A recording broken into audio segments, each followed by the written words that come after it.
afternoon. Can you all hear me okay? My name is Rusty. I'm a cousin to our brother Shawn. And I'm here today with a heavy heart. I'm going to do my very best to share some prayers and do my best to celebrate the time in the life that we had with him. The other night, I finally got some time alone, some time to think more about Shawn, his death, and our loss. And while going through my phone, reading through text messages, and listening to a couple of his voicemails, all I could do was smile shake my head a few times, and laugh. His outlook on life was really good, and I know if it was not for substance and addiction, he would have amazed and fancied us for a lifetime to come. Shawn was a person that enjoyed gathering knowledge from all sorts of outlets, from all walks of life and every religion under the sun. He was a listener, and by being so open to all types of beliefs, truly made him exceptional. Shawn was drawn to Buddhism later in life because of its emphasis on self-reflection. Shawn's notebooks make very clear self-reflection and healing was something he really strived for. Buddhists strive to achieve a state of enlightenment. They believe that enlightenment cannot be achieved in a single lifetime. They believe in samsara, which is a cycle of death and rebirth. When someone dies, the energy within them doesn't die with their body. It just passes on to another form. Only by achieving enlightenment can you escape from that cycle. I'll now share some prayers that Buddhists find comfort in. My hope is that we can all take something away from these prayers that may bring comfort and peace. The first prayer I'll share is the Tibetan dying prayer. Through your blessing, grace, and guidance, through the power of the light that streams from you, may all my negative karma, destructive emotions, obscurations, and blockages be purified and removed. May I know myself forgiven for all the harm I may have thought and done. May I accomplish this profound practice of Boa and die a good and peaceful death. And through the triumph of my death, may I be able to benefit all other beings, living and dead. This prayer also references the principle of benefiting all other beings through your death. The last part of the prayer really reminds me of Shawn. Again, it reads, and through the triumph of my death, may I be able to benefit all other beings, living or dead. The way I read that is, may we all eventually take something away from the loss of Shawn and do or make something very positive from this loss. That's what you would want. The second prayer being the Buddhist prayer for peace. You'll find this prayer on the back of your programs, I believe. May all beings everywhere plagued with sufferings of body and mind quickly be freed from their illness. May those frightened cease to be afraid, and may those bound be free. May the powerless find power, and may people think of befriending one another. May those who find themselves in trackless, fearless wilderness be guarded. Though the title says this is a prayer for peace, it's also a prayer for health, specifically mental health. This prayer can provide comfort to people who are plagued by worry. The opening line speaks about freeing people from the suffering of both the body and mind. We all seem the happy, amazing, funny, outgoing, and loving Shawn. But I don't want us to forget how painful addiction is. A positive and possibly not so comforting comment for most of you to accept is the fact that Shawn's not suffering anymore. He is at peace. Someone once described the addiction to hard drugs as being a monkey on your back. I don't know about you, but that sounds quite tiresome, exhausting, and quite the annoyance to feel and experience day in and day out. One major tenet of Buddhism is that the mind and body are dependent on one another. It's this holistic approach that makes Buddhism attractive to people who are struggling with mental and physical illness. At this time, we're going to play a song that Shawn shared with his cousin and my big brother John. The song by Cody Jinks, Rock and Roll. I don't want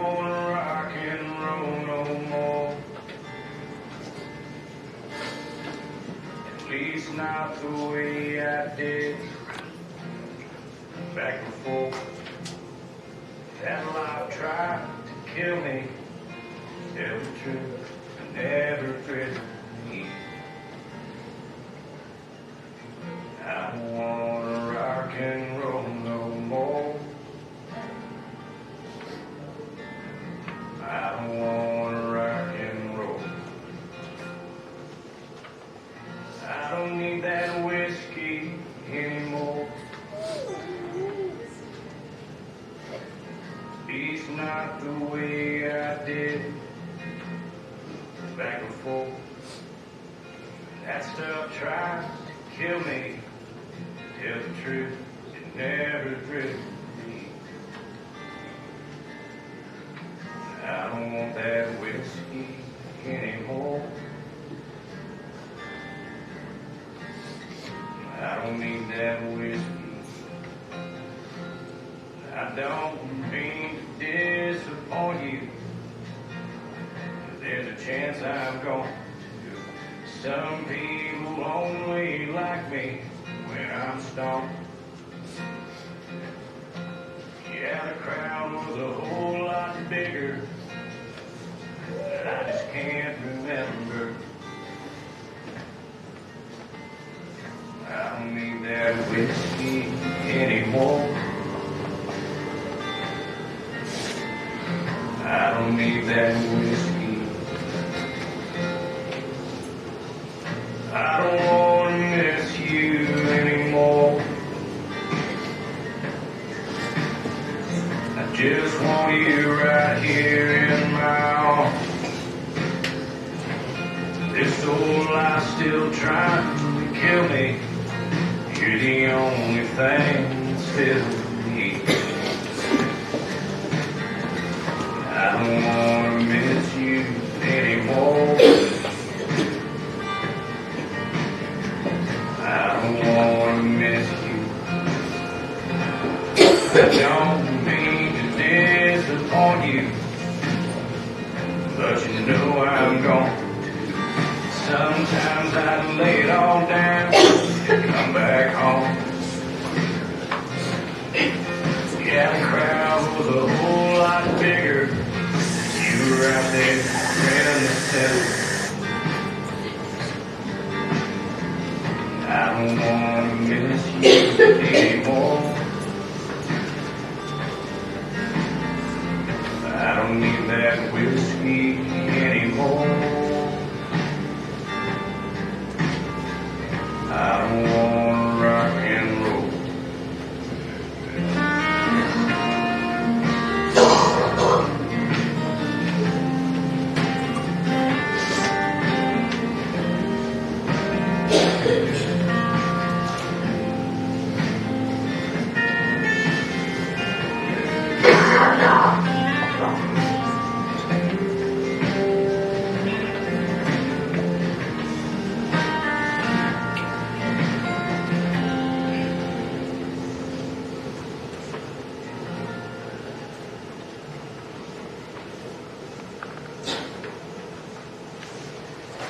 I will now read another prayer, the traditional Buddhist blessing and healing chant. Maybe this is the one on the back of the program, I don't know. Just as the soft rains fill the streams, pour into the rivers, and join together in the oceans, so may the power of every moment of your goodness flow forth to awaken and heal all beings, those here now, those gone before, and those yet to come. By the power of every moment of your goodness, may your heart's wishes be soon fulfilled, as completely shining as the bright full moon, as magically as by the wish-fulfilling gem. By the power of every moment of your goodness, may all dangers be averted and all diseases be gone. May no obstacle come across your way. May you enjoy fulfillment and long life.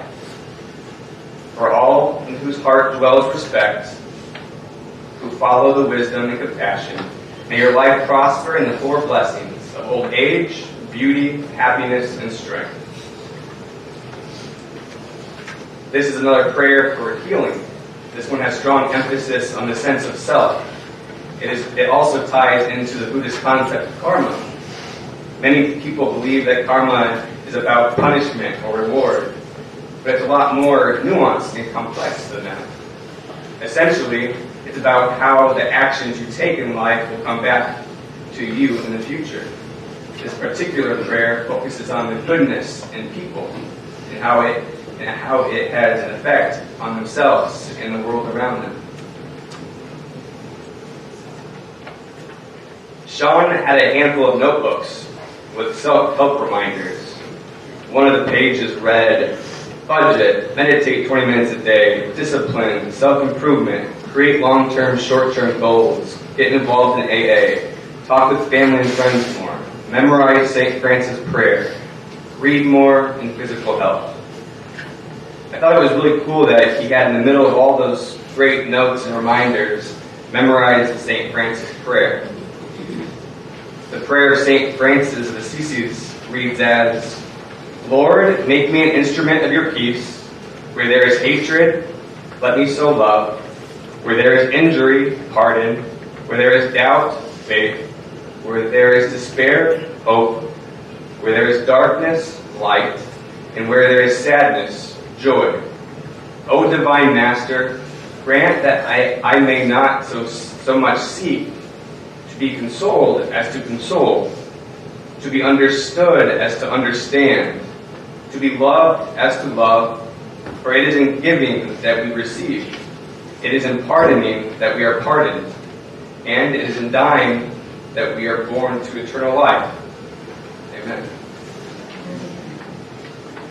Although St. Francis came from a wealthy family, St. Francis developed a burning desire as a young man to emulate our Lord. In his love of charity and voluntary poverty, he went so far at one point to sell the horse and cloth from his father's store to help pay for the rebuilding of the church. After renouncing his wealth, St. Francis founded one of the most famous religious orders, the Franciscans. The Franciscans lived a life of poverty in service to others, following Jesus' example, and preached the gospel message all over Italy and other parts of Europe. The humility of St. Francis was such that he never became a priest. Coming from someone whose order attracted thousands of people within the first 10 years, this is modesty indeed. Fittingly, to me, St. Francis is the patron of Catholic action, as well as the animals, the environment, and his native Italy. We see his legacy in the wonderful charitable work that Franciscans do all over the world today. Personally, I see Shawn as an example of St. Francis. I always told Shawn he would be a great educator and role model to others struggling with addiction. But I don't believe Shawn, like St. Francis, was a man that wanted that type of attention and title. Instead, he helped and guided others one-on-one when he was healthy enough to do so. Shawn, too, like St. Francis, would give the shirt off his back or open a room to his home to anyone in need, as he did for me and others numerous times. I'm going to step back from the podium now. Shawn's brother Scott is going to share some words. Shawn's son CJ is going to share some words following Scott. And then Carrie, our cousin Carrie, is going to come forward and share some words.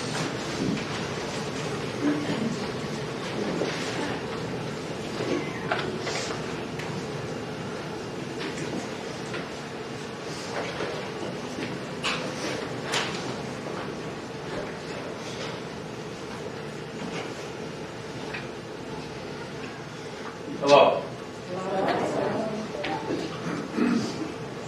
It's good to see everyone. I wish we were able to see each other under completely different circumstances, of course. So, I'm going to try to get through this and give some words. Russ asked me to speak a couple of days ago, a day ago or so I put some thoughts together. Would like to share some things on Shawn. So, first of all, it's an honor and privilege for me to pay tribute today to my younger brother Shawn. I sincerely, and more than you know, thank everyone for coming today in support of our family. On behalf of my mom and dad, I to say thank you to everyone here. Last Friday, I got that awful call. It was a terrible call. Letting me know that Shawn had passed. Since that time, as I think all of us do during this time, I felt a lot of emotions. I was surprised. And yet I wasn't. I felt sorrow at so many different levels. For him, for my parents, for our family, for so many friends I've talked to, many of which are here today, and for so many that couldn't attend as well. So last Friday I lost my little brother. My parents lost their son. Shawn's son CJ lost a father. My sister lost her brother. My children and my sister's children, they lost their uncle. Henrichsen, uncles lost their nephew, and cousins lost cousins. And so many of you friends of our family at Shawn who had a bond, and many of you know exactly, you're here, had a bond that was closer than blood. And everyone has grieved and cried those if it was in their own, if it was their own family. There's so many here, as I was talking to, who've not been able to, we couldn't even complete a conversation. Friends of Shawn. But it'd be fair to say that Shawn, he lived his life to the fullest. And he touched so many people during his time here with us, as evident by so many people here today. The man brought energy and enthusiasm wherever he went and whoever he met with. I think it's important to recognize that Shawn would not just want, but he would absolutely insist the time we spend here today be about joy and fellowship, celebration, and less about sorrow and dwelling and what could have been. I think we'd agree that that's how Shawn would want it. As I look at everyone's faces in attendance, I see family members and friends, and I know that you, too, will miss the love and joy of Shawn that he brought into your lives. And all of you, in your own way, you'll remember him in your special way, because he touched everyone differently. And I want you to remember something as you walk away, and that is, our dead are never dead until they're forgotten. And Shawn will be remembered for a long, long, long time. I want to take a few minutes to talk about Shawn. First and foremost, I see him as a man in his life who was happiest when he was in the company of his family and friends. He drew energy from that, and we drew energy from him. And he sincerely and profoundly loved his friends and family. And I think as Russ has pointed out really well, Shawn was a very spiritual person. And as someone said to me a few months ago, that Shawn felt so much, and he cared so much about so many people and so many things. Shawn's heart was simply too big for his own chest. It was because of this he lived with a pain that we do not know. My brother loved more than any of us asked for or earned in return. And as you know, Shawn would stop at a moment's notice to help anyone for anything, and he never asked anything in return. And as we think about Shawn loved to tease mercilessly sometimes. He loved to be teased, or said differently, he loved to give shit and get shit, right? He could take it, and he'd have that loud laugh like only Shawn had, and he loved it, right? Shawn and I talked frequently. We had many calls, and it was normally very early in the morning. He'd call me at 6:30, 6. And we joked, laughed, teased. We shared some fears that only brothers will share. But before every call ended, or before we left each other's company, we always said we loved each other. Always. Today I lost a part of myself. I think about the times we spent. Shawn wanted to move back from Salt Lake. As Jason will remember, my wife and I, we flew out to Salt Lake, and we helped him pack up in the U-Haul, and we had a hell of a time on the way back. We had a great time. And you know what's amazing is? To drive a U-Haul from Salt Lake back to Omaha, that's a drive. It is, it's a drive. And those things are built for comfort. They are.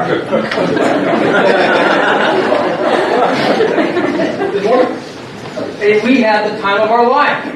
I would have traded it for anything. We laughed, we giggled. We fought a little bit. We just talked about everything. Wouldn't have traded it for anything in the world. Shawn loved coming out to the farms and helping. Scott, what are you doing? Hey, I'm going to be out the farm this weekend. You know what? I got another one going on. I'll come out. Never asked anything in return. That was Shawn. If you needed something, Shawn was there. For time, he lived at our place since he was moving back. We loved it. And Shawn loved spending time with each of his nephews and nieces. He loved it. We enjoyed it. As I think about Shawn, inside of him was a gentleness and a talent. And it was goodness that lit up his eyes whenever he saw him, along with that mischievous, shit-eating grin. And it uplifted people. And that was one of his gifts. So, for the rest of my life, I will mourn all the times I won't be able to tell Shawn I love him. I will grieve at future gatherings with friends and family. And Shawn will be remembered through the many people that are left behind now that he's touched. Whose lives he touched positively, and I truly believe that is his legacy. That's how I'll remember him, honor him, and love my other brothers.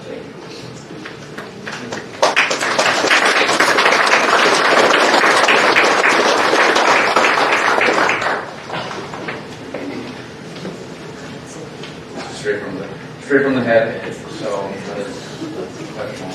But so I got introduced to my dad about 2019, something like that. And Ricky ended up hooking us up, and I was like 24, 25, right? And I was just like, I remember all of a sudden I just woke up and saw a message from Ricky, and I was like, hey, I found your dad. And I was just like, and so I was like, I'm going to go take a shower, and then, like, usually, so the way I'm like really energetic at the beginning of the day, and so I was staying with my best friend, and he came downstairs, and I was just sitting there, reading this message over and over again. And one of my best friends came down, and he's like, you're not annoying as hell like you usually are, what's going on? And I was just like, am I reading this wrong? And I was just like, I just need you to check this. And he was like, oh, yes, but he was excited. And I was just like, he's like, what are you going to do? And I was like, I got to read this. You know? And so it was really interesting how it worked out. Like I met up with him, and he was just so like, I was like, I'm 24, 25. I was like, what am I supposed to do with this new dad? You know, I was like, I'm a grown man, you know? I was like, I don't know where I go from here. And so I was just like, I was telling my best friend, I was like, you know, whatever. And I was like, and I'm not going to lie, like, kind of set in my ways. I like, kind of like, have the system-oriented plan. I wasn't really sure if I wanted to like him, you know? And I was just keeping all callous and stuff. And then we met up, had some food, we talked for like 3 hours, you know?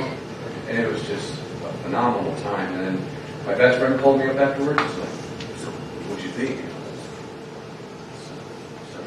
I was like, I like the guy.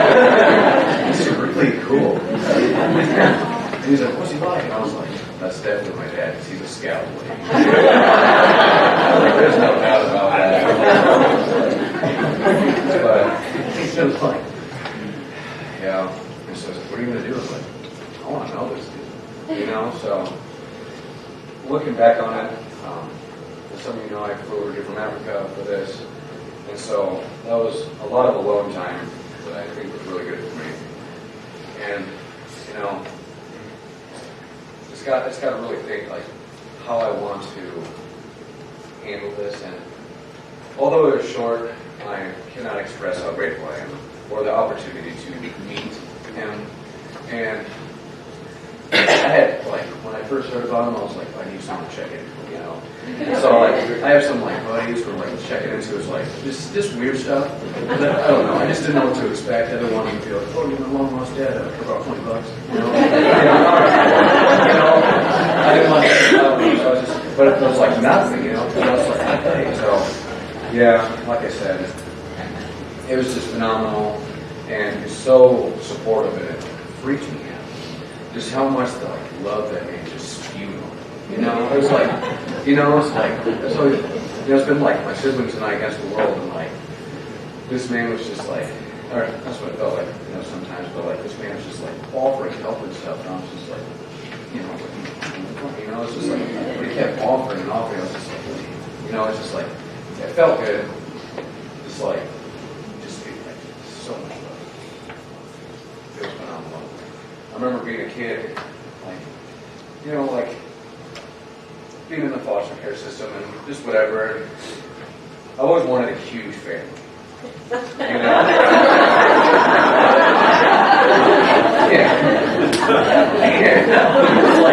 It got to the point I was in my early 20s, and I was like, I guess we're just going to marry some chick with a huge family. And then all of a sudden, Shawn was like, guess what? What? And he was like, this is your family. And it's like, he just kept scrolling on the screen. He's like, all these people. Like, I don't even know that many. Like, I don't even know that many people. And he's like, well, now you're related to this many people. Just like, yeah, like just like a huge family. Like something I don't know. That's just something I gave up on, and then all of a sudden, Shawn gave me like huge family I wanted as a kid, you know. So now we're here, and I just look at it as a great opportunity, you know. I'm glad I got that opportunity to meet him. And, you know, he gave me the gift that no one else could. So it was wonderful. That's all I got. Thank you.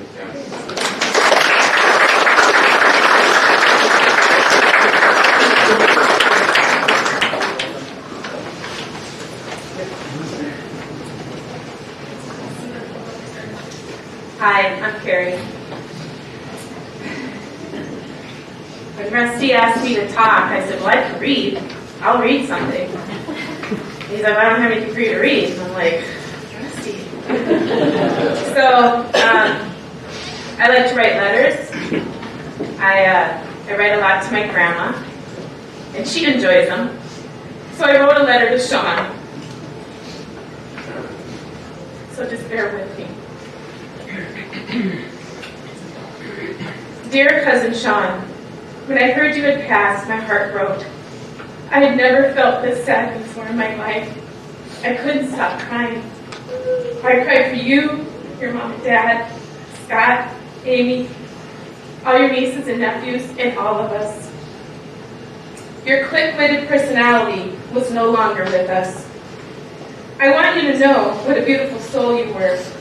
You are the only person I know who had connections with each and every one of us, from grandma to our youngest family members. You touched all of us with your warmth, your charm, your love, your laughter, your confidence. I had to look up a synonym for cockiness because I didn't know that was appropriate. And your spirituality. That's just who you were. We will all miss our talks with you, Shawn. I bet you have many friends here today who can all say the same. We've been blessed to have you in our lives. I've calmed down a little since your passing last Friday. Memories of us growing up flood my mind. The old farmhouse where you grew up at, teasing us city cousins as we would come and visit during the week. He was snakes, ticks, water, right? Oh, he was terrible. But we loved him, and we'd chase him back to his room, and he'd slam that door. There was a lot of door slamming going on. During those shenanigans in the barn, you and your Batman or Superman cape outfits, watching cartoons, walking beans and cussing, Christmas at the church in Cushing. We all love seeing you dressed up for that Christmas pageant. Running around in Grandma's house, she had that circular house, and we'd always have to make sure to tiptoe through the kitchen so the moms wouldn't yell at us. Everyone thought we'd get caught. All your visits to my family up at the lake, and so many more blessings. Shawn, family reunions will not be the same without you. CJ, I'm glad you're part of our family now. I have faith that you're in a better place now, and we all wish you peace. Say hi to Grandpa, and keep an eye on your parents and Grandma. I wish all of us strength as we think back to all the goodness Shawn brought into this world. Rest in peace, my dear cousin. We love you.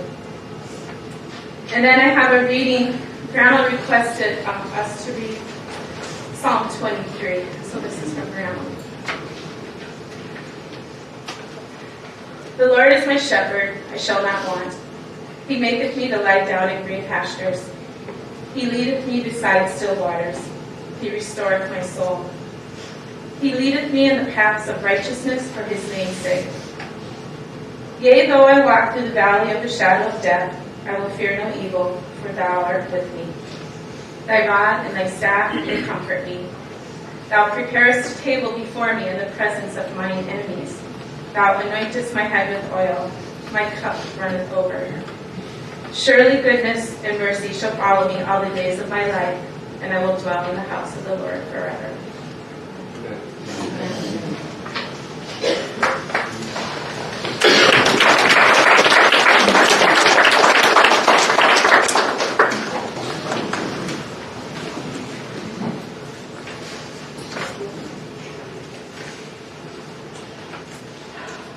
I'm going to share some words on Brittany's behalf.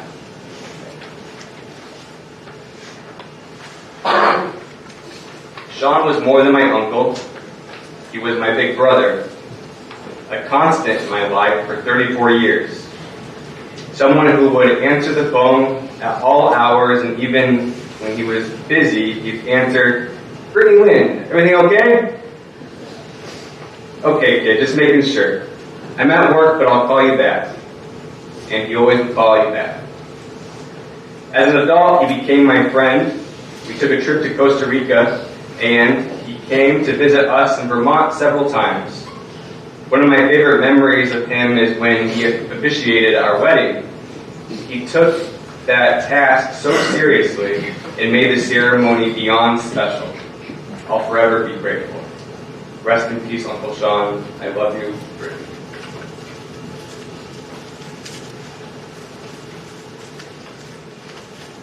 Shawn never asked for much of others. He simply wanted what was best for everyone. He cared and loved us all in his own unique way. He wasn't just a brother to Scott and Amy. He really made us cousins all feel like a brother to him. I would describe Shawn as selfless. The definition of selfless is to be more concerned with the needs and wishes of others than with one's own. When it came to those around him, he was a man of his word. If he told you he was going to be somewhere, he was. He loved his entire family and uniquely made us all feel special and loved. Shawn could charm anyone. He was stylish and well kept. He never missed a family gathering. He could take a serious situation and diffuse it with an outcome of everyone in the room laughing. Now at this time, we will play another fitting song for Shawn, a song by Frank Sinatra, "My Way."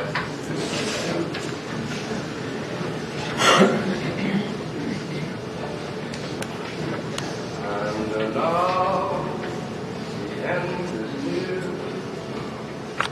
so I face the final curtain.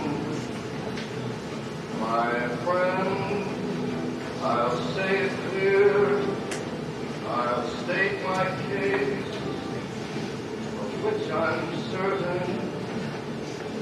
I've lived a life that's full, I traveled each and every highway and more, much more than this.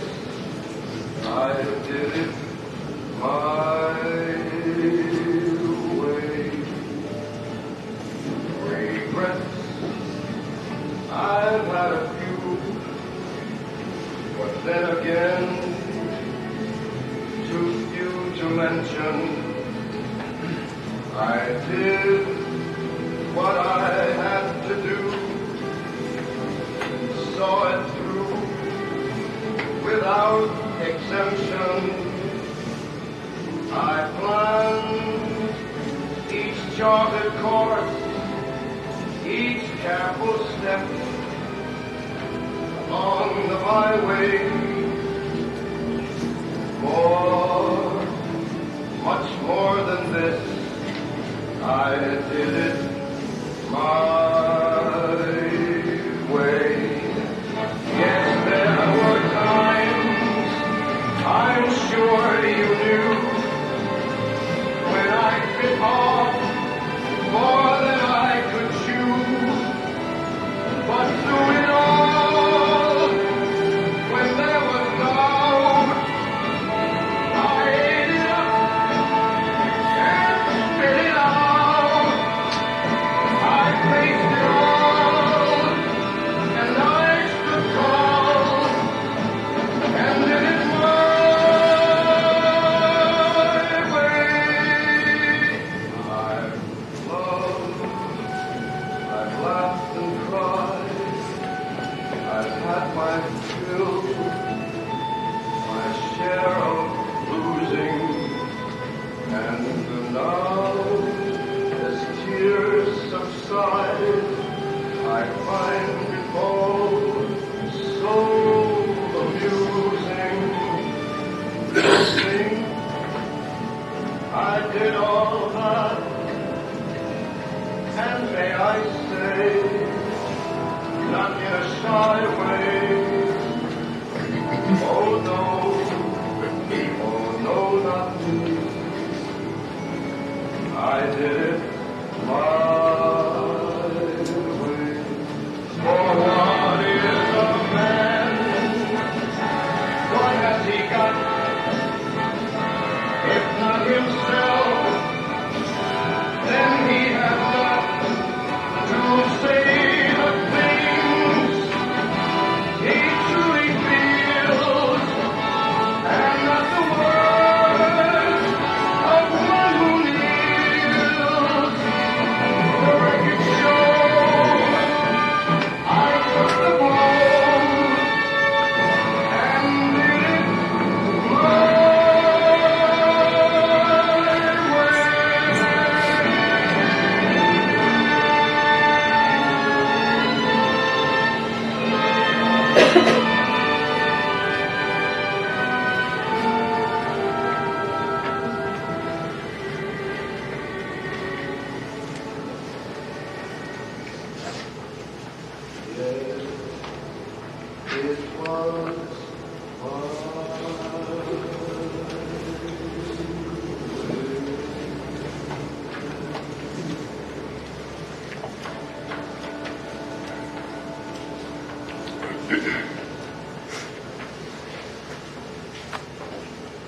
As we begin to conclude services for our brother Shawn, I ask that we all join in prayer.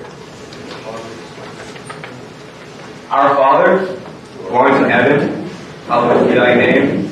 Thy kingdom come, thy will be done, on earth as it is in heaven. Give us this day our daily bread, and forgive us our trespasses, as we forgive those who trespass against us. And lead us not into temptation, but deliver us from evil. For thine is the kingdom, the power, and the glory forever. Amen. The other night, Wyman slipped me another memory to share. The memory being, whenever we were traveling, Shawn would always call and say, "Remember, you're not in Correctionville."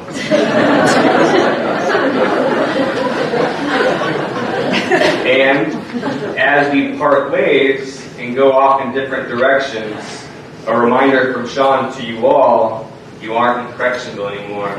Be safe.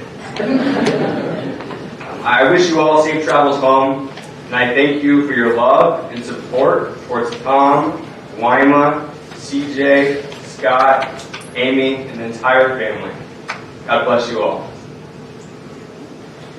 And then one last thing, it sounds like everyone is going to be welcome for a big luncheon at Tom and Wyma's home.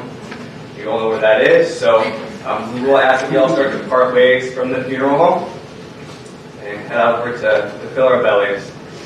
We are going to conclude with the service with one more song by Chris Stapleton, Parachute.